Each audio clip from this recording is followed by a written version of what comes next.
Aujourd'hui, à Histoire de Saint, on vous présente la vie de Saint Pierre Claver. Sa vie édifiante, bien que trop peu connue. C'est un jésuite qui a vécu au 17e siècle. Le pape Jean XXIII a dit, après avoir lu sa vie, qu'il avait été tellement impressionné qu'après la vie du Christ, c'était la vie de Pierre Claver qui lui avait le plus remué l'âme. Voici donc un aperçu de la vie édifiante de l'apôtre des esclaves.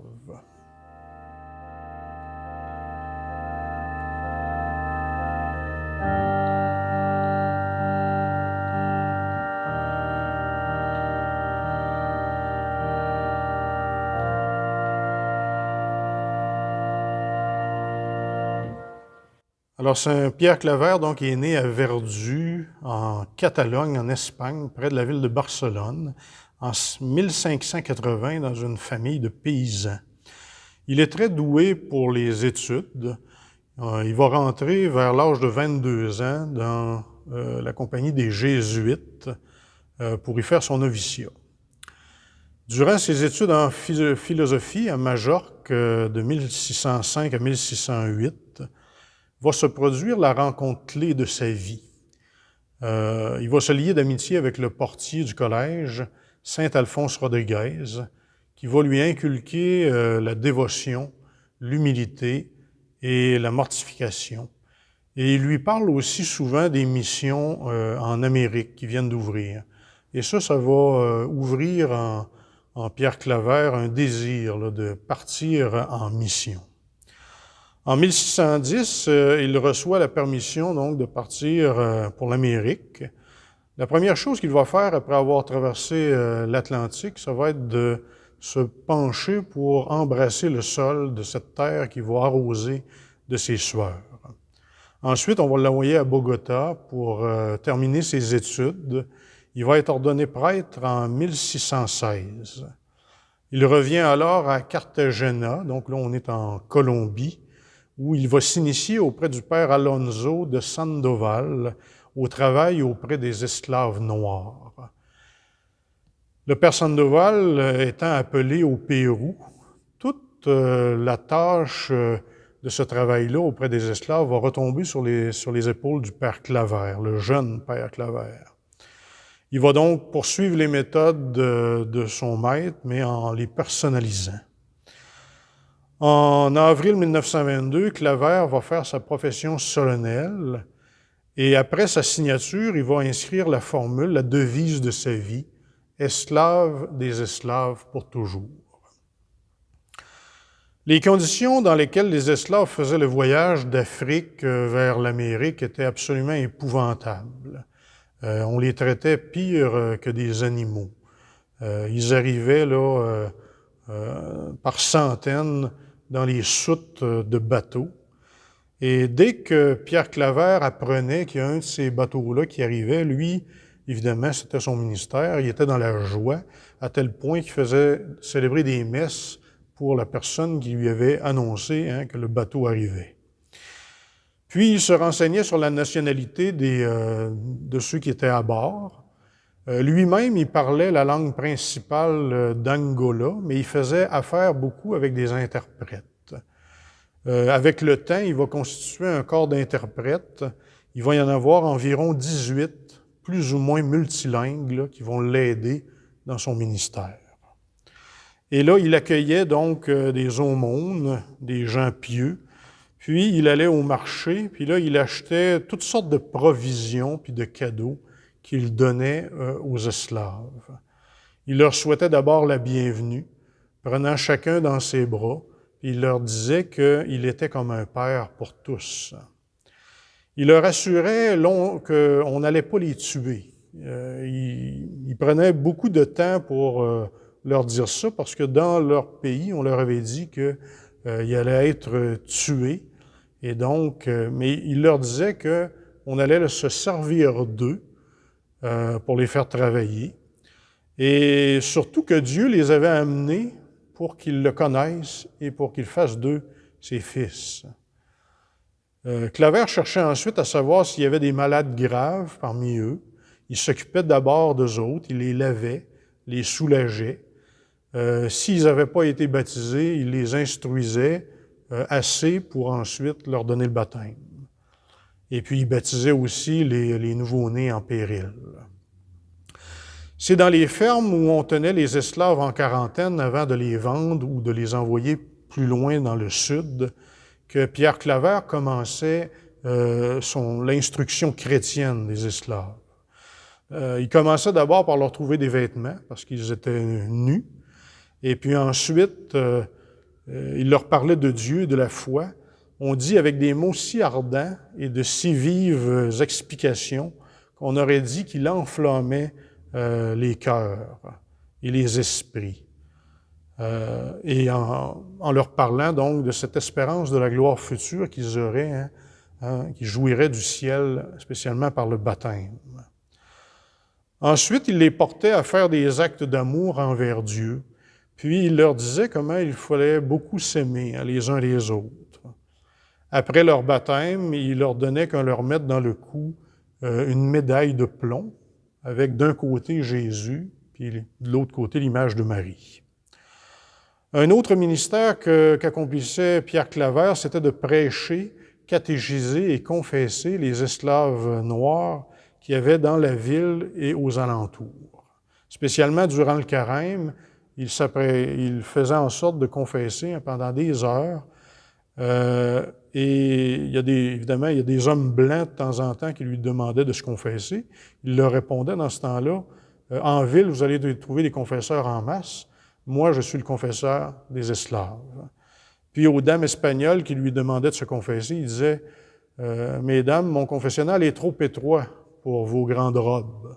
Moi, il dit, je suis le confesseur des négresses.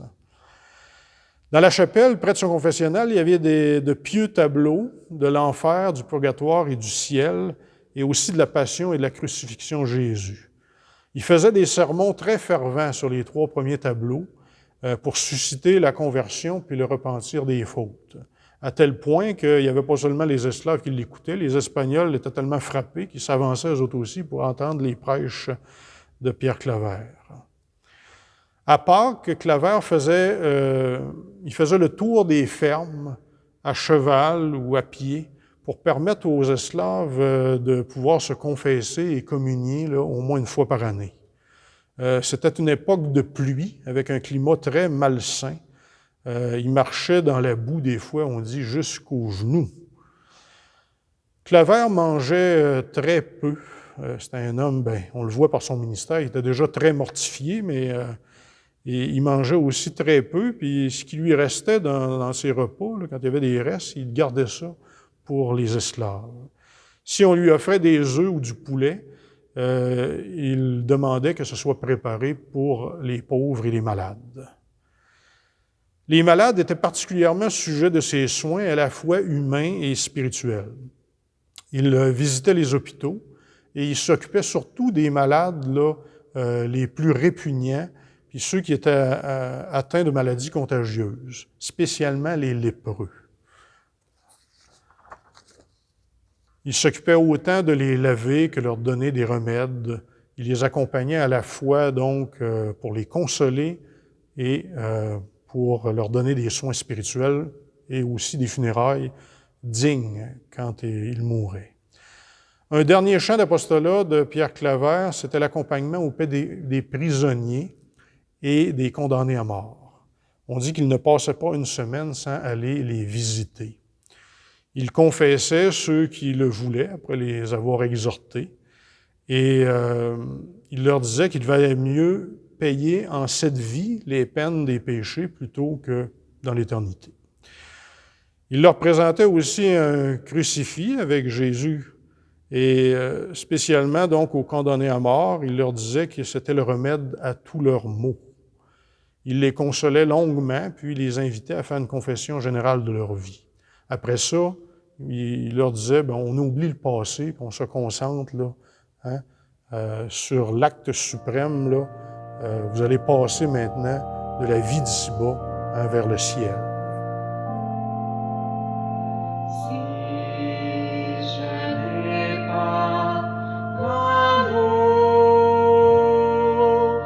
Je ne suis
Saint-Pierre Claver était aussi un homme qui avait le sens de l'humour. Je vous donne une petite citation spirituelle de lui. « Dès que je ne fais pas ce que fait l'âne, cela ne me réussit pas. Qu'on dise du mal de lui, qu'on ne lui donne pas à manger, qu'on le charge au point de tomber à terre, quoi qu'on le maltraite, toujours il se tait. Il est endurant, étant âne. C'est ainsi que doit être le serviteur de Dieu. J'étais comme une bête devant toi, dit le psaume 72.